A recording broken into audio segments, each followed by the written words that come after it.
Testing 1, 2, 3. Testing. Am I good? Yeah. Your volumes are up there. Sweet. Mr. Fitzmaurice, I'm looking at your chart and your volumes are up. Oh, man, that's my favorite kind of volume. Don't turn it down. No, you want to keep your volumes up. Turn it up. What are you drinking? I'm drinking smart water from my refrigerator that I poured into a smart water bottle. Oh, I thought you meant you got smart water straight from the fridge. No, I actually have that's what I have too. It's not in a smart water bottle. It is in a glass. Water. It's good. Glass of water. Hi, and welcome to the show. Welcome to episode 76 of Seattle's #1 comic book podcast, the podcast that's dedicated to the first issue of your next favorite comic. I'm Larry. I'm James. And this week we have a good one for you. This is The Fix from Image Comics. It came out in 2016, April of 2016. Has 36 pages. Wow. And we'll talk about the writer, the artist, later. But first we're going to take a quick art walk. Sweet. Yeah, I was looking forward to, first Thursday of the month, do an art walk. When you think about it, a glass of water, that's like the most classic drink. Like Coca-Cola's classic, but glass of water? Man, that's classic. Ice cold glass of water. I like Coca-Cola too. Oh, ice cold? That's even better. All right, this week we are going to visit the gallery of Paul Pope. Paul Pope is a comic book artist who has a style. I'm going to dial up, he has this crazy style. And actually, how do you spell his name? So maybe we can all look him up. His name is Paul Pope, and it's Paulpope. And then I went to Paul Pope Art and just looked at images. Mm-hmm. And you're going to have to help me out here a little bit, James, because Whirly Swirly. Oh, okay. I'm just pulling it up right now. So okay. It's almost Whirly Swirly. I think that's good. So I first... It's almost like I like comparing it with somebody who might be... we've never seen anything like this. This is too unique. Different. So I first discovered Paul Pope with a book. It's very realistic, though. It's unique in it. Oh yeah, the picture of the astronaut, doesn't that look like the actor? He looks like a actor, right? I'm not looking at the same image you are, probably.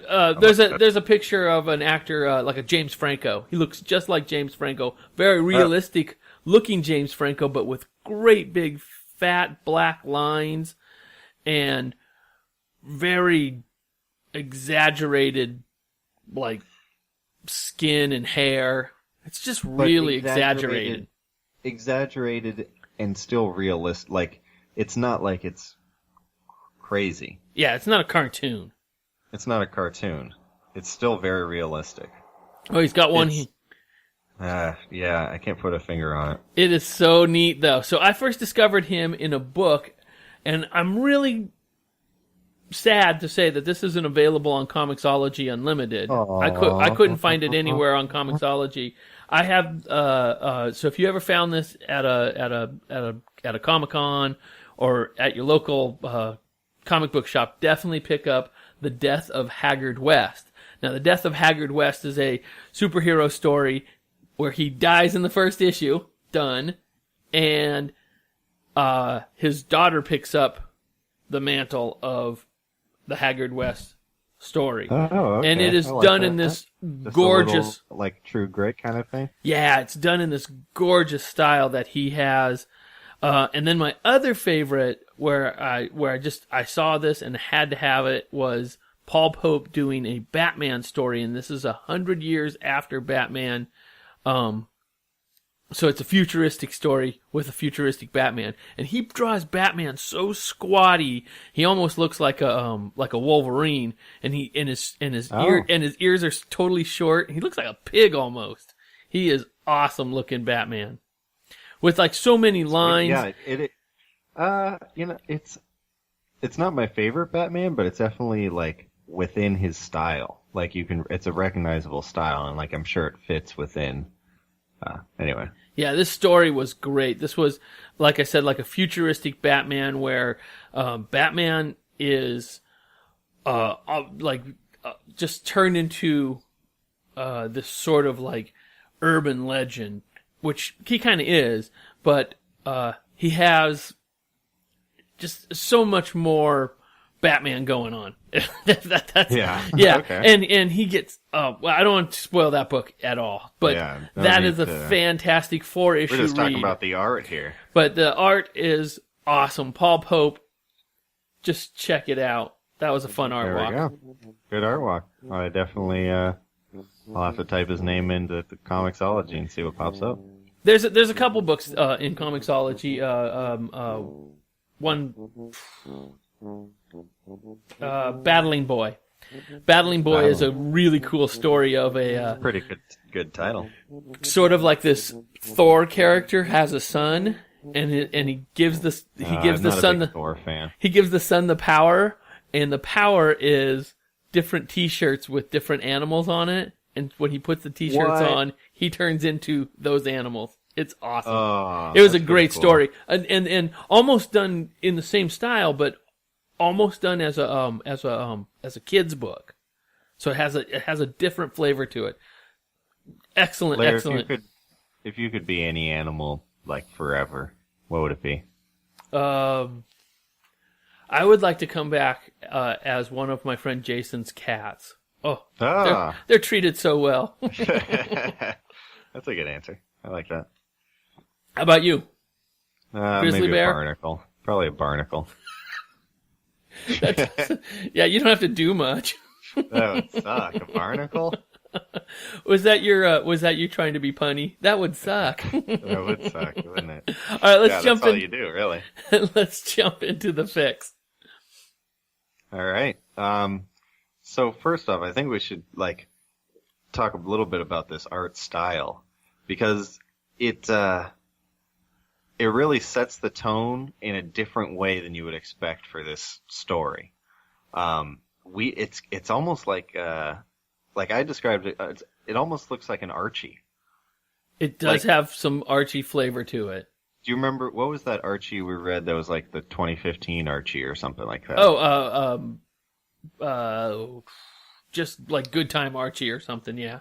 Yeah, something like that. The cover on that one looks so similar to the cover of the fix. Right. Where Archie just has the guitar and he's just like looking good and the girls are behind him. But here it's two guys lounging on the trunk of their car, and it's a great cover. One guy's got some brass knuckles and one guy's got a baseball bat. And in the background, okay, it says like House of Pies, but some of the letters fell off. And sometimes when I think they do that, they have it like spell something out. That doesn't spell anything out, does it? That's one of my favorite things to do whenever I see. I always try and say the word with the mini. So I'd go Jose Peas, and my wife just rolls her eyes. Jose Peas. Yeah, it's not a thing, I guess. It's not a thing. I tried to find something there too, but I think I erased it. So we were going to try something new with a spoiler alert, but I want to issue a spoiler alert, especially for this book, because I don't want to do that. No, James, we have to, because if you didn't read along with us, and you should have, because this was free on Comixology, yay, and it was a good book. Yeah, I agree. Yeah, so you should have read along with us, but if you didn't, join as you are. Yeah, come as you are. So, spoiler alert. So, written by Steve Lieber. Artist Steve Lieber. Written by Nick Spencer. Ryan Hill did the colors. And Ryan Hill did the colors. Image. It's an image. It's an image book, and it was a big issue. So 36 issues. 36 pages. We got a lot to cover here. So James, give us the setup. And I love this setup. I'm looking forward to your setup. So it starts off talking about like criminals, right? And it's like criminals these days are having to evolve with the times, and like they got to be able to use computers and hack stuff, and credit cards. No one uses cash anymore, and stealing the iPhone doesn't work when you don't have the password or those kinds of things. So they do some real, not to interrupt, but I'm going to interrupt. No. So he does some really great synopses or examples of each one. Like there's a guy trying to break $100 bill at the bank, and they're unable to break his $100 bill because they don't carry cash anymore. Somebody's getting mugged for an iWatch, but the iWatch won't open for the robber. It does a good job of art. Like each panel has their own distinct scene of like these criminals, but they're modern day criminals. And it plants the seed, right? Because you're right. The guy is right. It's who the narrator is right. Like nobody carries cash anymore. If you were to get robbed on the street, like you're maybe $20 or something. Yeah, you wouldn't get anything. The risk isn't worth the reward. And then so he goes into like he doesn't like this kind of criminal. That's not the kind of criminal he wants to be. He wants to be the kind of guy who has a big stick and a gun and kicks, uses his feet. Uses some violence to get to get to his means, and so it shows him and a partner. Well, we assume it's the narrator and the partner going into rob a retirement home. A retirement home where there's not a lot of options left. There's not a lot of options left for these. What is it? B and something guys. B&E guys. There you go. Breaking and entering. So these guys are armed robbers, mask, the whole works. Break into this retirement home, start taking the jewelry. Okay, does the one guy have a Steelers? Is his mask a Steelers mask? There are so many.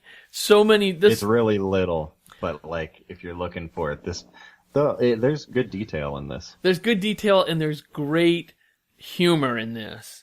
This is a straight up, and it's a lot of it is adult humor. So we might drop the F-bomb once or twice, just repeating. Cover your ears.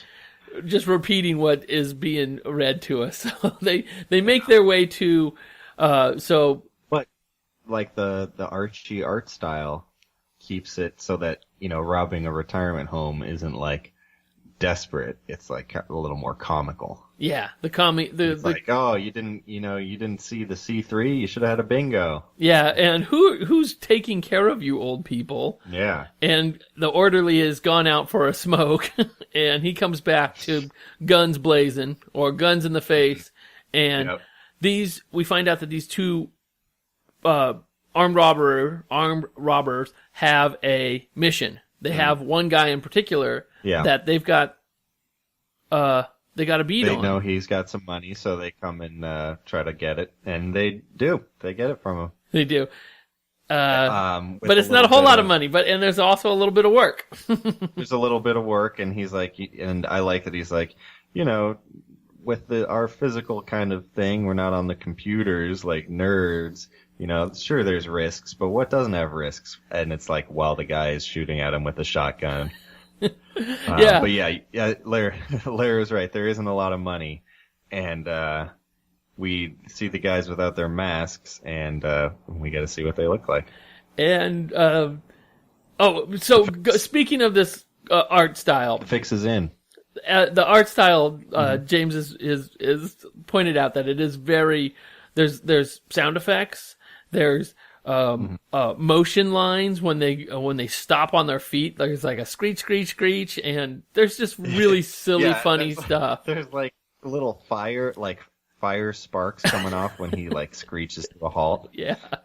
Oh, and then the whole time the narrator's saying like it's great to do this kind of crime because you do get the chance to get your cardio. Keeps you on your toes. Keeps you on your toes, just your physical. And so now they're divvying up the money, and the one guy stole some classic pornographic pictures, which I just think are so funny because he's so into these classic Polaroids. Yeah.